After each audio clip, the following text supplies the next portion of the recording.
오늘도 새벽을 깨워 기도의 자리에 나오신 성도님들을 주님의 이름으로 환영하고 축복합니다. 기도하겠습니다.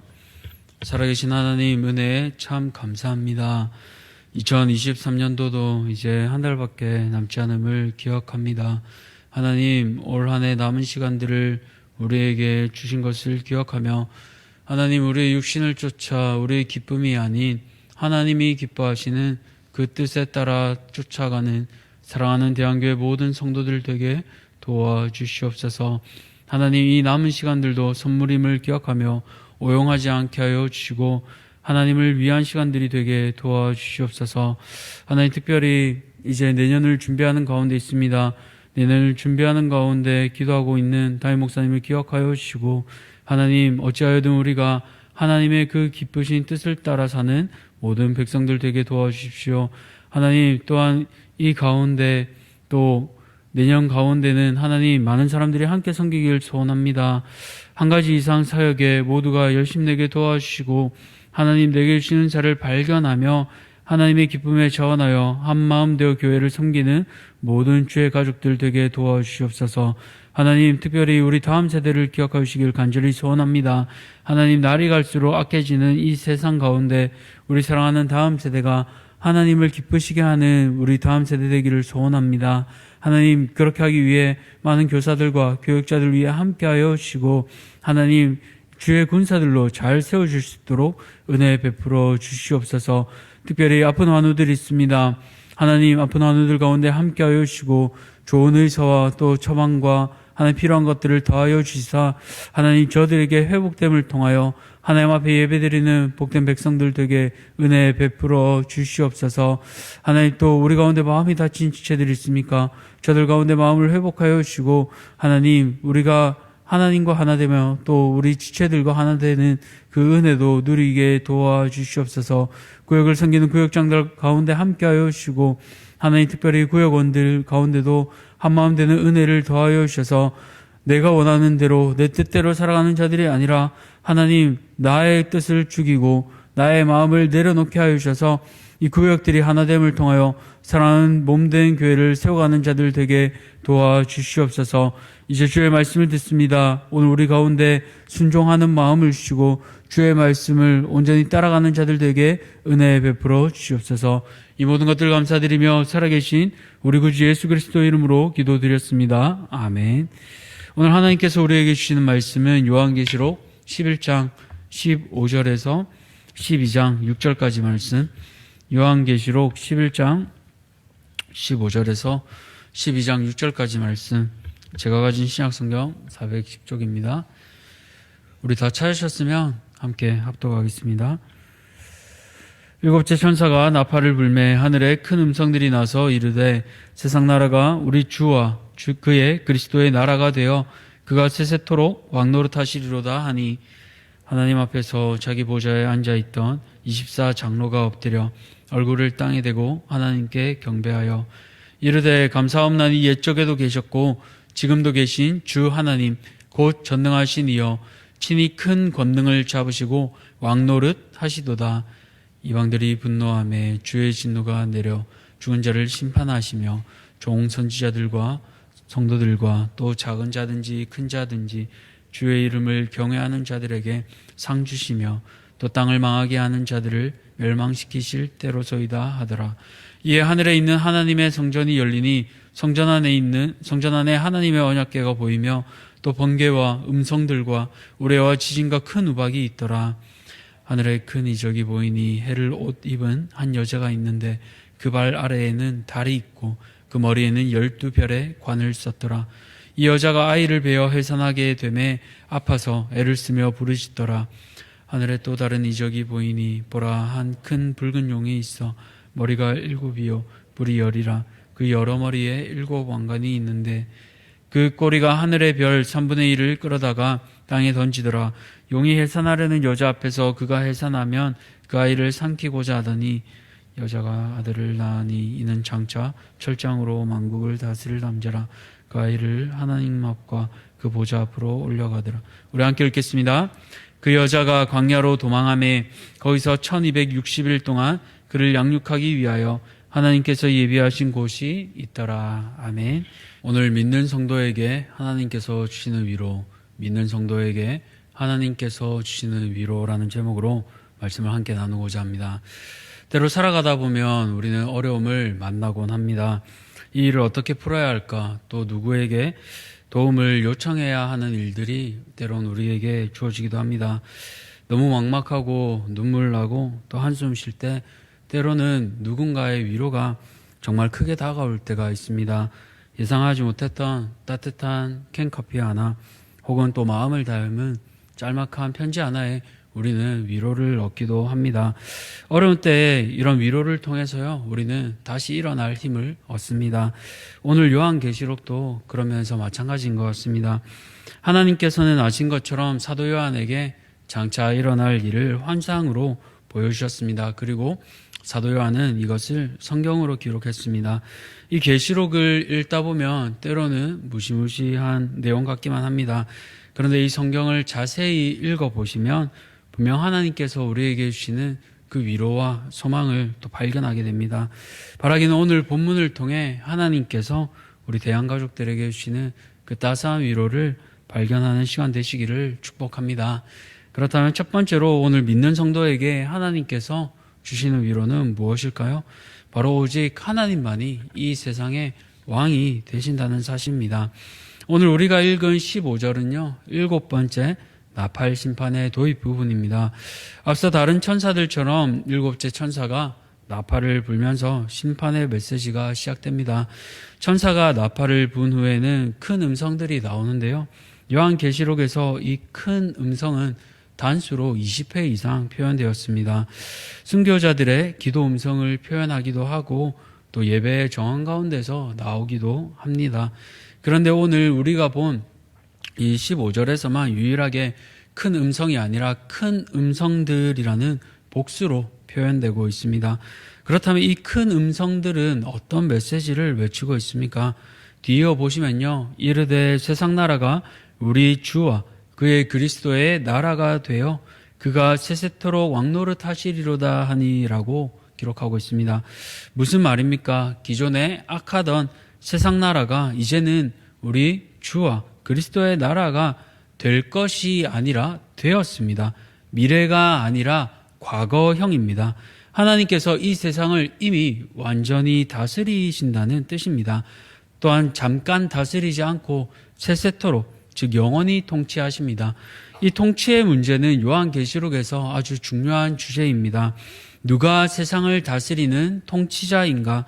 이 문제에 대한 확신이 없다면 우리는 늘 흔들리고 괴로울 수밖에 없습니다. 그러나 이 문제에 대한 답이 확실하다면 우리는 결코 낙심하지 않습니다. 하나님의 통치를 알고 이처럼 인정하는 사람들의 행동이요, 16절에 이어서 나옵니다. 16절을 보시면요, 24장로가 엎드려 하나님을 경배합니다. 그렇다면 24장로는 도대체 누구이기에 하나님을 찬양하고 경배할까요? 신천지는 이 24장로를 지상의 행정부와 같다고 그들의 실명을 신천지 발간사 22쪽에서 24쪽까지 밝혀놓고 있습니다. 실명을 걸어놓고 김땡땡 장로, 조땡땡, 오땡땡 이런 식으로 다 24명의 장로를 기록하고 있습니다. 그리고 이 24명의 장로가 14만 4천 명을 다스린다고 합니다. 그렇다면 이 요한계시록에 기록된 24장로들은 신천지의 주장처럼 14만 4천 명을 다스리는 실제로 살아있는 또는 죽은 우리 한국의 장로들일까요? 그렇지 않습니다. 24장로는 앞서 계시록 4장에서도 이미 나온 바 있는데요. 우리가 잘 아는 개혁주의 입장에서는 교회로 이렇게 상징하고 있습니다. 숫자 24는 12 플러스 12, 구약의 12지파 12, 그리고 신약의 12사도 12, 다시 말해 신구약의 교회를 의미합니다. 그러니 누가 24장로를 이상하게 해석하면 바르게 알려주시기 바랍니다. 이처럼 24장로, 즉 교회는 이미 승리하신 하나님을 찬양합니다. 어떤 하나님인가 하니 17절을 보시면 옛적에도 계셨고 지금도 계신 하나님, 그리고 약한 하나님이 아니라 전능하신 하나님이십니다. 그 무소부재하신 하나님, 언제나 살아계신 하나님, 그분이 우리와 함께 하십니다. 사랑하는 성도님들, 이 세상이 영원한 것처럼 보이지만요, 잠시 잠깐입니다. 그 세상의 끝에 우리는 영원하신 하나님을 만나게 될 것입니다. 최후 승리는 하나님께서 이루십니다. 그렇게 우리도 24장로처럼 하나님을 찬양할 것입니다. 세상을 통치하시는 하나님, 그분이 우리의 아버지이심을 믿으며 위로부터 오는 위로를 누리시는 성도님들 되시기를 축복합니다. 두 번째로 우리 믿는 성도에게 하나님께서 주시는 위로는 무엇입니까? 바로 심판날에 우리는 상을 받게 될 것입니다. 앞서 하나님께서 세상 나라를 다스리는 왕 되심을 보았습니다. 이제 18절과 19절에서는 심판에 관해 언급합니다. 18절을 보시면 이방들이 분노하매라고 표현하는데요. 시편 2편 1절에서도 이 동일한 내용이 나옵니다. 죄로 가득한 세상은 하나님의 통치를 받기 싫어하는데요. 그렇기에 분노의 다른 의미는 바로 교만입니다. 교만한 사람의 특징은 누구도 인정하지 않습니다. 설령 하나님일지라도 말이지요.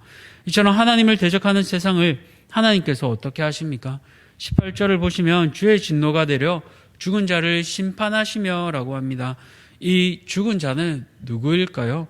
계시록에서 죽은 자들이라는 문구는 믿지 않고 죽은 불신자들을 표현할 때 씁니다. 반면에 예수님을 믿고 죽은 신자들은 죽은 자들의 영혼이라고 표현해서 성도와 불신자들을 뚜렷이 구분하고 있음을 확연하게 보여주고 있습니다.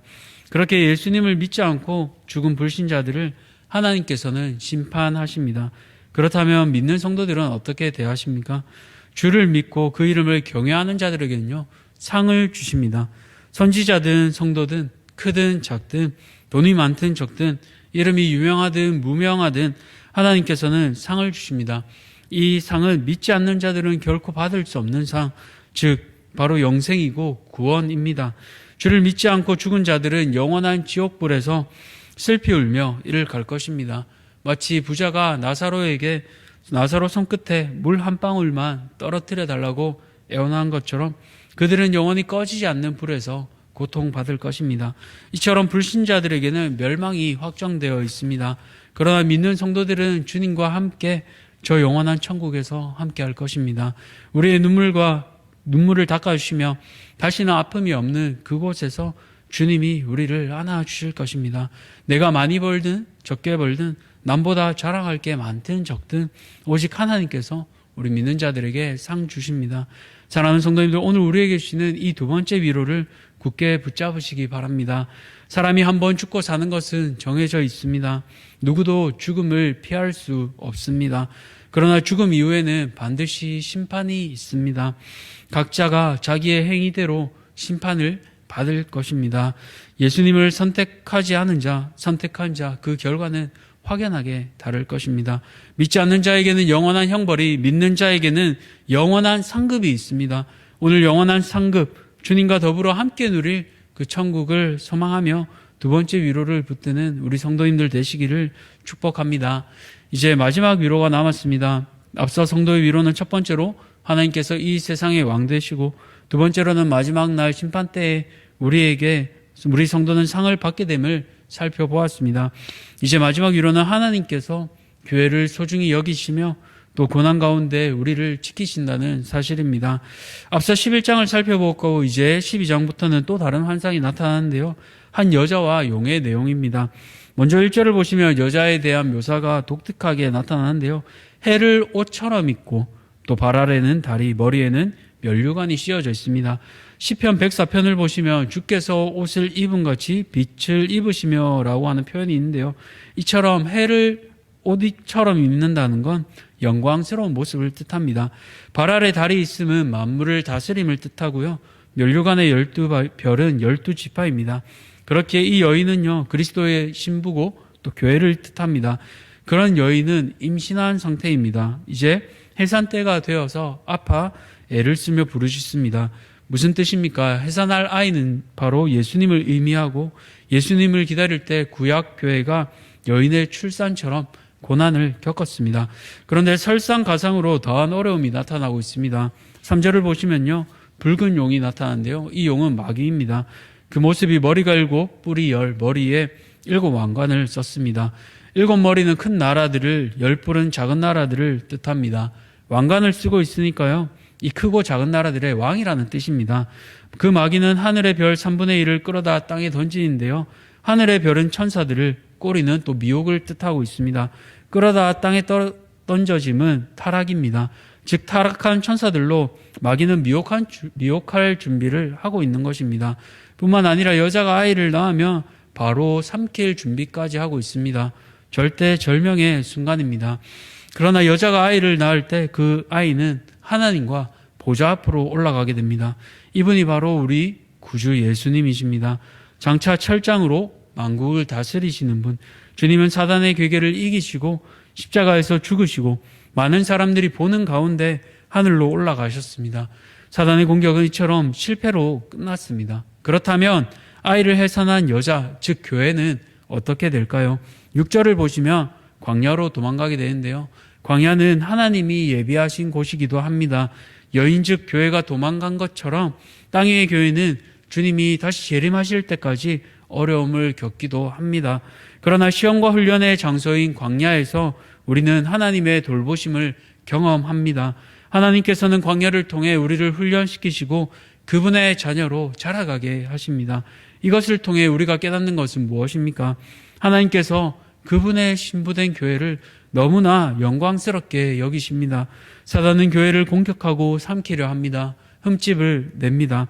그러나 주님께서는 그분의 교회를 사랑하십니다. 그렇기에 해를 옷입게 하고 달을 발 아래 두게 하고 12별의 관을 씌워주신 분이 바로 우리 주님이십니다. 그러나 아이를 품은 여인이 해산을 할 때 고통처럼 예수님을 품고 있는 교회인 우리는 고난을 겪을 수밖에 없습니다. 또한 용이 해산할 아이를 삼키려고 하는 것처럼 예수님을 품고 사는 우리를 공격합니다. 때로 예상치 못한 고난으로 여러 가지 아픔으로 우리를 뒤흔들곤 합니다. 그러나 그럴 때에도 우리 주님은 피할 길을 내주십니다. 광야로 인도하시며 사랑하는 그분의 자녀들을 훈련시키는 것, 그것이 바로 하나님의 방법입니다. 사랑하는 성도님들, 하나님께서는요, 교회를 소중히 여기시고 고난 가운데서도 지키십니다. 이것이 우리의 위로인 줄 믿습니다. 그렇게 먼저 교회된 나 자신을 귀하게 여기시기 바랍니다. 내가 귀하게 될 때 다른 지체들도 내 몸과 같이 소중히 여길 수 있습니다. 그럴 때 주의 몸된 교회를 사랑하며 함께 고난과 맞서 싸울 수 있습니다. 고난이 심할 때 하나님께서 우리를 사랑하시며 피할 길을 내심을 기억하시기 바랍니다. 오늘 우리 지체 중에 광야에서 훈련받고 연단받는 지체들이 있습니까? 하나님이 나를 귀하게 여기신 것처럼 저들을 소중히 여기며 함께 기도합시다. 또한 나를 위로하시는 하나님처럼 따뜻한 사랑의 말로, 행동으로 또 지체를 위로하는 하나님의 복된 사명자들 되시기를 주님의 이름으로 축복합니다. 말씀을 맺겠습니다. 오늘 본문을 통해서요, 우리는 하나님께서 주시는 세 가지 위로를 살펴보았습니다. 이 세상을 다스리는 하나님이 우리 왕이시기에 첫 번째 위로가 됩니다. 또 세상 끝날에 우리는 심판이 아닌 상을 받기에 두 번째 위로가 됩니다. 마지막으로 고난 가운데도 피할 길을 내시며 우리를 지키시는 그 하나님이 계시기에 이것이 마지막 위로가 됩니다. 이 세 가지 위로를 기억하며 하나님의 군사로 승리하는 사랑하는 모든 대한가족들 되시기를 축복합니다. 기도하겠습니다. 살아계신 하나님 감사합니다. 오늘 본문을 통해 우리 믿는 성도에게 주시는 위로를 돌아보게 됩니다. 세상 나라는 영원하지 않고 하나님께서 이 나라의 모든 왕이 되심을 기억합니다. 그렇기에 왕의 자녀된 우리는 전혀 그 근심 걱정에 빠진 것이 아니라 왕의 자녀로서 누리는 권세를 누릴 줄 믿습니다. 하나님 또한 심판날 마지막 날에 믿지 않는 자들은 영원한 지옥 형벌불에 떨어지게 되지만 우리는 하나님께서 주시는 상급, 저 영원한 천국을 누리고 살게 될 것입니다. 그러나 아직 이 시대를 살아가기에 때로 고난이 찾아오지만 하나님께서 그 고난 가운데도 피할 길을 내시며 우리를 지키심을 기억합니다. 하나님 오늘 이 세 가지 위로를 기억하게 하여 주시고 세상 가운데 살아갈 때 하나님 근심 걱정이 우리를 삼키려 할 때 위로부터 오는 위로를 붙잡고 승리하며 살아가는 사랑하는 모든 대한가족들 될 수 있도록 은혜 베풀어 주시옵소서. 모든 것들 감사드리며 살아계신 우리 구주 예수 그리스도 이름으로 기도드렸습니다. 아멘. 하늘에 계신 우리 아버지여, 이름이 거룩히 여김을 받으시오며 나라가 임하시오며 뜻이 하늘에서 이루어진 것 같이 땅에서도 이루어지이다. 오늘 우리에게 일용할 양식을 주셨고 우리가 우리에게 죄 지은 자를 사하여 준 것 같이 우리 죄를 사하여 주셨고 우리를 시험에 들게 하지 마시옵고 다만 악에서 구하시옵소서. 나라와 권세와 영광이 아버지께 영원히 있사옵나이다. 아멘. 오늘은 화정교회 오수록 목사님을 위해 기도하겠습니다. 개척교회를 함께 섬길 일꾼들을 보내주시도록 또 교회 부채가 정리되고 재정 문제가 해결되도록 기도해 주시고요. 많은 영혼을 보내주시며 그 영혼들을 잘 돌보는 교회 될 수 있도록 우리 회정교회 오수록 목사님을 위해 함께 기도하고 또 개인의 기도의 자리로 함께 나아가도록 하겠습니다. 함께 기도하시겠습니다.